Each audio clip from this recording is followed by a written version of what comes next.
বিসমিল্লাহির রহমানির রহিম। মানবতা অপরাধে আওয়ামী লীগকে নিষিদ্ধ করতে চাচ্ছে দেশের মানুষ। ভালো কথা, এতে আমি সহমত পোষণ করি। কিন্তু এই আওয়ামী লীগ কী করেছেন?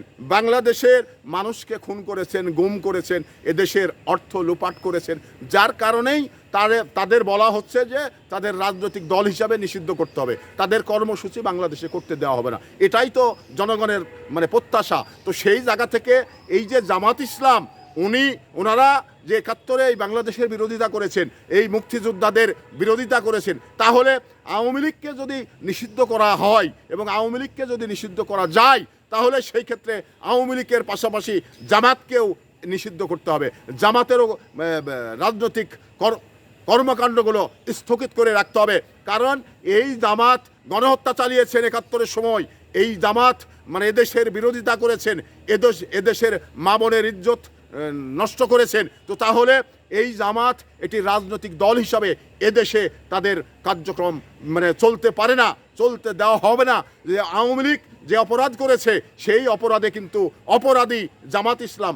আর একটা জিনিস আপনারা বুঝতে পারবেন, সেটা হলো যে এই জামাত ইসলাম বা আওয়ামী লীগ একই সূত্রে কিন্তু গাথা।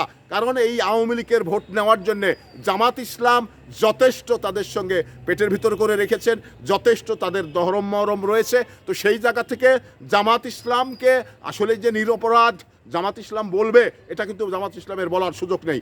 তারপরেও আর একটা জিনিস দেখুন, যে এই ১৩ তারিখ হাসিনার যে প্রথম রায় হতে যাচ্ছে, এই রায়ের ব্যাপারটাতে সবাই কিন্তু, সব রাজনৈতিক দল কিন্তু সোচ্চার হয়েছেন যে তারা এই দেশে আবারও নাশকতা করবে, হামলা মামলা তারা খাবেন। তো এই জায়গা থেকে আমরা প্রত্যেকটি রাজনৈতিক দল যারা রয়েছেন, তারা কিন্তু এই ব্যাপারে, হাসিনার এই ১৩ তারিখের ব্যাপারে সারা বাংলাদেশের মানুষ কিন্তু লক্ষ্য করে আছে। কিন্তু সেই সুবাদে জামাত ইসলাম কোনো কথা বলেছে কিনা, জামাত ইসলাম নিশ্চুপ কেন, এটা আমার কাছে প্রশ্ন জাগেছে। তো সেই প্রশ্নের জায়গা থেকে আমি যেটা যাচাই বাছাই করে পেয়েছি, সেটা হলো যে আওয়ামী লীগকে তারা পেটের ভিতর করে রেখে আগামীতে ক্ষমতায় তারা যেতে চায়, এই জন্য আওয়ামী লীগকে তারা কিছু বলবে না এবং বলছে না।